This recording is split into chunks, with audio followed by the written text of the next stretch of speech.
बिस्मिल्लाहिर्रहमानिर्रहीम। गयूर जान आपसे मुखातिब हूँ। आज की इस व्लॉग में पंजाब असम्बली के जो नए नए इंकशाफात हो रहे हैं और उसके बारे में परवेज़ इलाही साहब ने जो ये झटका दिया है पीटीआई को, इसके बारे में बात करेंगे। इमरान खान नाअहल होगा, हाँ, इमरान खान के बारे में ये बात डिस्कस करेंगे आज की इस व्लॉग में।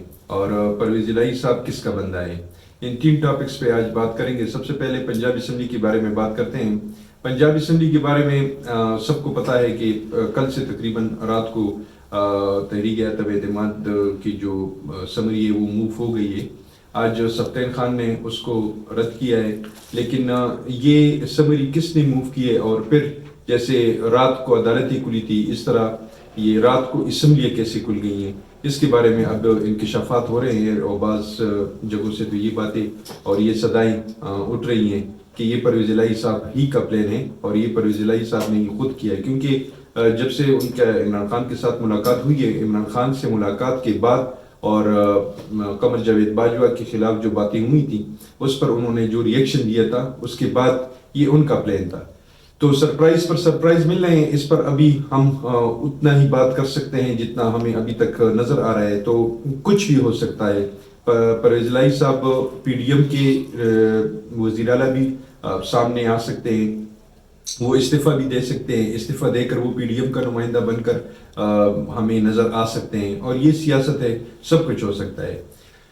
मैंने जैसे अपने टॉपिक्स के बारे में आपको अर्ज कर दिया है कि परवेज़ इलाही साहब किसका बंदा है। ये आप याद रखें कि परवेज़ इलाही साहब हाजी साहब का बंदा है और जो हाजी साहब कहेंगे वही वो करेंगे, चाहे वो किसी भी तरफ हो, चाहे वो किसी भी जमात से उनका ताल्लुक हो, चाहे वो किसी भी जमात के साथ उनकी कुलेशन हो। आपको याद होगा कि गुजरात में परवेज़ मुशर्रफ के साथ इनका जो कुलेशन उस वक्त था और चौधरी शुजात उस वक्त प्राइम मिनिस्टर थे, परवेज़ इलाही साहब उस वक्त वज़ीर आला पंजाब थे। तो इन्होंने स्टेज पर फरमाया था कि हम परवेज़ मुशर्रफ को 10 बार वर्दी में मुंतखब करेंगे। तो वो बातें हमसे अभी तक नहीं भूली है, न कौम्स वो बुला चुकी हैं। तो ये तमाम बातें जो हैं ये अब हमारे सामने आ रही हैं।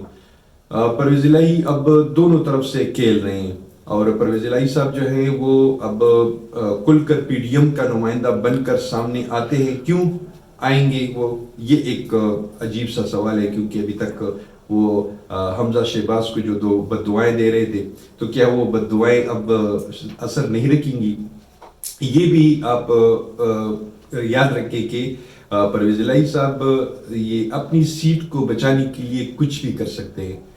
पीडीएम वालों की दौड़े अब क्यों लगी हुई हैं, पीडीएम वाले क्यों डर रहे हैं इलेक्शन से। मैंने जैसे पिछली व्लॉग में आपसे ये बात अर्ज की थी कि वो सिर्फ और सिर्फ इलेक्शन से डर रहे हैं, उनको खौफ सिर्फ इलेक्शन का है, क्योंकि उनके पास कोई बयानिया नहीं है। एक दूसरी बात कि वो जिस मकसद के लिए आए थे उनका अपना ज़ाती मकसद तो पूरा हुआ है, लेकिन जो अवामी मकासद थे उस अवामी मकासद में वो किसी भी गोल को अचीव नहीं कर सके। वो अभी तक किसी भी टारगेट को वो अचीव नहीं कर सके। वो जो बता रहे थे वो कर नहीं सके, इस वजह से वो इलेक्शन को डिले कर रहे हैं और इलेक्शन को डिले करने के लिए वो मुख्तलिफ हरबे इस्तेमाल कर रहे हैं। इमरान खान ने ये पत्थर क्यों फेंका है, तो ये एक राज की बात है कि इमरान खान इसमें हाजी साहब को चेक कर रहे हैं कि हाजी साहब किस तरफ है, उसका मूड किस तरफ है। क्या वो पीडीएम के लिए अब वही बार्गेनिंग करेंगे, क्या वो फिर दोबारा उसी तरह खरीदो फरोख्त की बातें हो रही है जैसे राना अजीब साहब ने अपनी व्लॉग में ये बात इस बात का इंकशाफ किया है कि वो एक एमपीए का 75 करोड़ रुपए की तकरीबन बोली लगी हुई है। तो उनको सिर्फ ये बताया गया है कि आप सेशन के दौरान गायब हो जाएं, क्योंकि अगर वो वोट ऑफ कॉन्फिडेंस में या वोट ऑफ नो कॉन्फिडेंस में अपने वोट का इस्तेमाल करते हैं तो फिर उस पर सुप्रीम कोर्ट की वो फैसला जो है वो उन पर लागू होगा। तो इस वजह से उनको डर है, तो उनको ये बताया जा रहा है कि आप उम्रे पर चले जाएं लेकिन पाकिस्तान से गायब हो जाएं। तो वो शायद कुछ एमपीएस के गायब होने की भी अब बातें आ जाएंगी और जब ये असेंबली का सेशन शुरू हो जाएगा तो ये तमाम बातें सामने आ जाएंगी। तो ये इलेक्शन के इनका भागना जो है ये इस वजह से भी ये खौफ खा रहे हैं, क्योंकि इनके पास अभी बयानिया नहीं है एक, और दूसरा अवामी मकासद में से ये कोई भी मकसद पूरा नहीं कर चुके। اس وجہ سے بھی یہ بھاگ رہے ہیں، یہ ڈیلے کر رہے ہیں. ابھی بات ہو رہی ہے معاشی ایمرجنسی کی، یہ بھی بات ہو رہی ہے کہ شاید ٹیکنوکریٹ کی کوئی نگران سیٹ اپ بن جائے اور ان کو 1 سال تک ان کو توسیع دی جائے. عمران خان کو اسٹیبلشمنٹ کی طرف سے اور بعض اوپر کے خاندانوں سے اور اوپر کے گھرانوں سے باتیں اس طرح کی آئی ہوئی ہے، ان کو ڈرایا گیا ہے کیونکہ انہوں نے جو رسک لیا ہے اس رسک کو وہ بھی دیکھ رہے ہیں. تو ان کو یہ بات باور کی جا رہی ہے کہ آپ کو نااہل کیا جائے گا. تو میں نے جیسے اس ویلاگ کی ابتدا میں آپ سے کہا ہے کہ ان کو نااہل کیا جائے گا. ان کو نااہل اس وجہ سے بھی کیا جائے گا کیونکہ میں نے جیسے آپ کو پچھلی ویلاگ میں بھی کہا تھا کہ یہ لیول فیلڈ کا گیم ہے اور عمران خان کو جہانگیر ترین، میاں نواز شریف اور فیصل واڈا ان کے ساتھ کھلایا جائے گا اور پھر ان کے کیس کو اسی طرح، اسی روٹین سے، اسی ڈگر پر پھر دوبارہ سامنے لایا جائے گا. تو اس میں شاید عمران خان کی نااہلی 3-4 مہینے کے لیے ہو، 5 مہینے کے لیے ہو، 6 مہینے کے لیے ہو، لیکن اس کو ایک انجیکشن دیا جائے گا. یہ ہر بار وہ استعمال کر رہے ہیں. اس کے علاوہ جیسے میں نے آپ سے کہا ہے کہ پرویز الہی صاحب جو ہے وہ حاجی صاحب کا بندہ ہے اور وہ اسی طرف کھیلیں گے.